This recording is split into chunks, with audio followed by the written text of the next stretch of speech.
Hello, welcome back to the YouTube channel of Bethel Evangelical Free Church Hanley. I'm Pastor Gervais Charmley, and this is another Shropshire church in the Shropshire Hills, St Michael's, Woolstaston. It's 12th century with obviously later additions and extensions.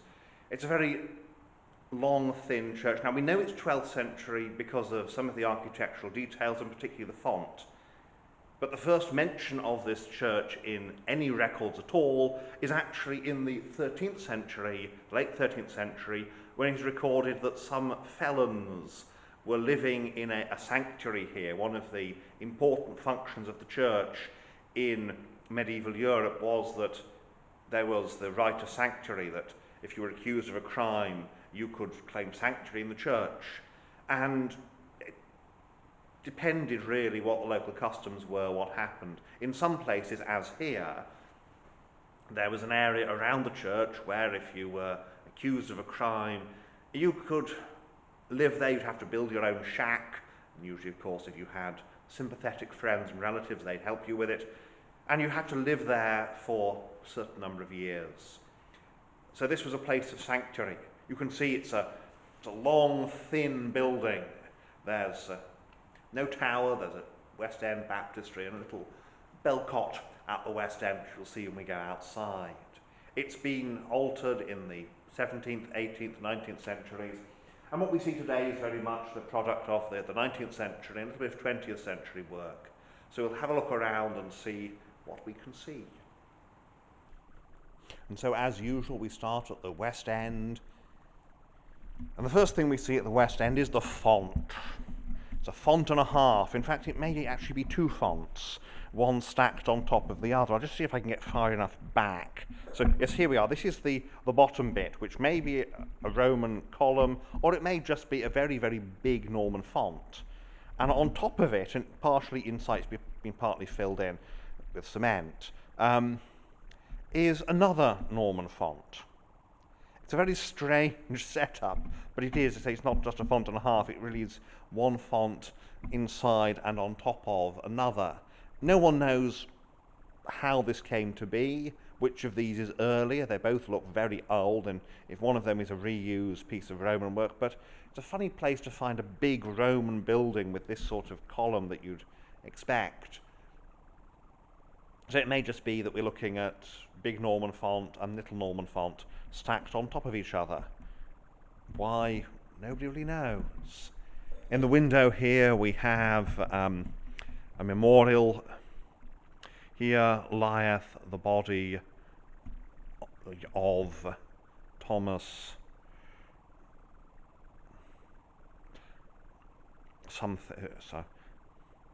Isling, who departed this life April the 21, 1681. It's only partial. There are two bells, and there's a little bell cot up there which has a little windows in it, little roof lights to allow a bit of extra light in here, and a nice window here. We've got typical Anglican church in terms of what you have by the baptistry. You've got a couple of roundels, and the first is the baptism of Christ. This is my beloved Son, and the other is suffer little children to come unto me. Well, this is often used by those who baptize babies as a baptismal text. It's not. It's let the little children come to me and do not forbid them. It's a warning about, indeed, saying to little children, well, you can't come to Christ. But the little children are not being brought. One is tempted to quote Mr. Spurgeon. In fact, I will quote Mr. Spurgeon. Children brought to Christ and not to the font. But here we are. You see, the pews are not really very big. You could get, well, you see they're set up actually for 3 people per pew. So if you've got a family of more than 3, if you've got mother and father and 2 children, then you're going to have to take up 2 pews and have to have children split between mum and dad depending on their ages. We have here, this is God is our refuge and strength. This is a text that's painted, it looks like, on zinc. Got a popular idea back then, you paint texts on zinc and then it's been fixed to the wall. We have the interior is rendered, which is nice, and these lights, which are now electric, they're on the side walls, they were originally oil lamps. In fact, they are oil lamps that have been converted into electric lights, which is rather nice.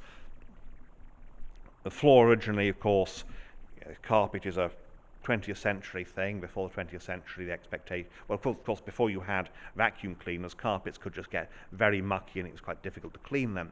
So originally it would just have been a tile or stone. Well, originally it would have been probably just a trodden earth floor. Pulpit is kind of spectacular. I mean, don't see many pulpits like that. You'll notice also these little windows, and that's quite typical. The old box pews, there were box pews, have been turned into dado panelling in the nave, which is rather nice.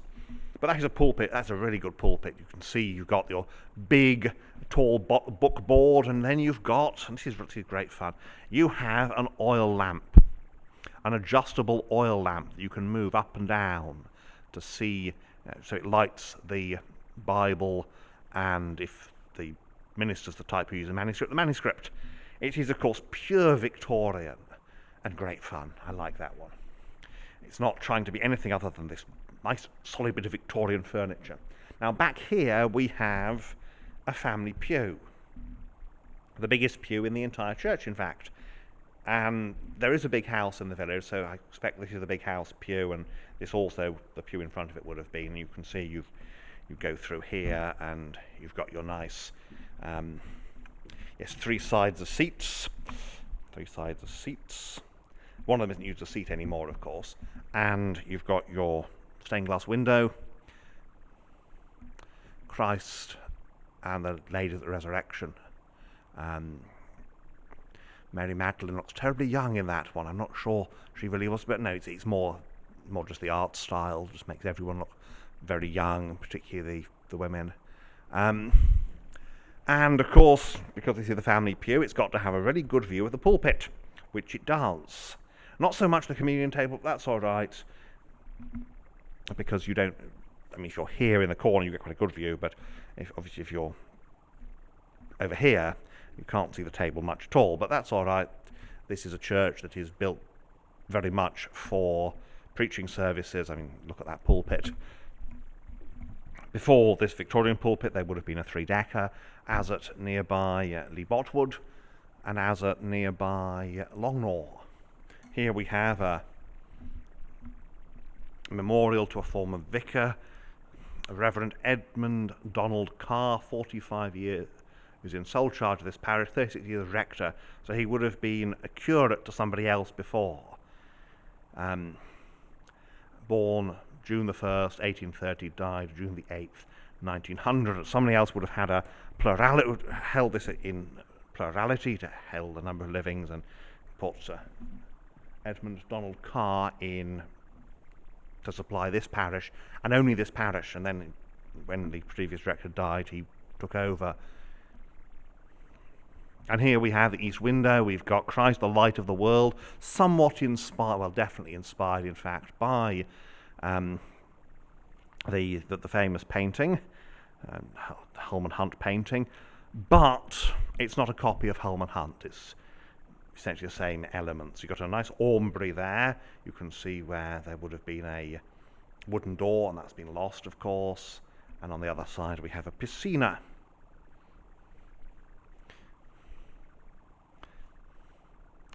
So, and look west, and you've got this nice essentially screen at the back for the baptistry around the font and a half, as I have called it. And then if we move a bit further back, we get a nice view back past that pulpit with its lovely oil lamp. I mean, that kind of oil lamp is just wonderful. It's the sort of thing that a gentleman might have on his desk. And we've got the little reading desk there and the lectern. The only instrument is an electric organ at the back, and I expect that there would have been a harmonium before that, probably where the electric organ is.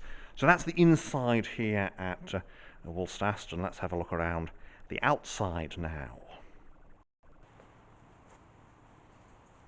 And so here we are outside at Woolstaston, and you can see immediately the size of this church. It's very small, And of course you've got behind me this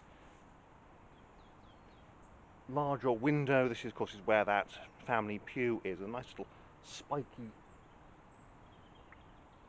mini spire almost on the little belfry. Well, we'll have a look around and point out some of the features here, particularly that indicate something of the age of this building. And so Woolstaston on the outside. Now the spire has been, or the belfry rather, has been restored fairly recently and introduced those roof lights, which is very, very helpful if you ask me. Nice wooden porch. You can see the rubble masonry there that makes up the building. A nice round-headed priest's door, and we've got here, if we look at this lancer, this is one of the early lancers. This is perhaps 13th century, early 13th century, or maybe late 12th century. And you can see the top is made of a single piece of stone. On the bottom too, you've got a proper little sill cut there. Like Lee Botwood, it's very simple, and it's narrower than Lee Botwood and a bit longer. Probably a fairly similar seating capacity. Here again we've got one of those old windows that tells, and some more of course on this north side, and that of course is an oil tank for heating. It's very important. And there's the vestry, 19th century. Before then, of course, I mean, the rectory is very, very close by, just across a meadow. It's now a private house. And as we look along here, we've got, this is a Norman tympanum, which has been rescued and placed here. A little bit of carving on it, although the carving does look to me to be post-Norman. It looks like, I don't know, actually. It's a balances, and that's a symbol of St. Michael. So it's probably medieval. And here is the parish beer. You often find them in the church. This one is hanging on the outside. It hasn't been used for a very, very long time by the look of things. And then the west end, bit of ivy growing on some of the some bins and things, and a bit of the graveyard here at the west end. It's a very lovely little church. You see it's enormous. Well, not that enormous yew tree. Yew trees are often found near churches. So that's Woolstaston, a little, very, very charming building here in the Shropshire Hills. So there we have it, Woolstaston. As I said, the first mention of this in history is in the late 13th century, when it was a place of sanctuary for felons. The church in the Middle Ages very much took that idea seriously, as the church being a place of sanctuary. Sometimes, of course, it was abused. People tried to escape justice. But other times, what you're looking at is, essentially, it's taking this idea that you find in the Bible of the cities of sanctuary, those cities of refuge, where if someone had accidentally killed somebody, he could run and take refuge there. And they applied it to the churches. The idea of mercy and grace. Sometimes you had to hold on to the knocker on the church door. Other times you had to be inside the church, and always, if you were granted that sanctuary, you had to be within the place of sanctuary, within this area around the church. It's a fascinating building with an interesting little bit of history. And like so many of these churches, so much of its history has just been very quiet and understated. So there we are again, Woolstaston. I hope you've enjoyed this video. I certainly enjoyed making it. It's a lovely day to be out here in the Shropshire Hills. Well, thank you for watching, and may God bless you and keep you until next time.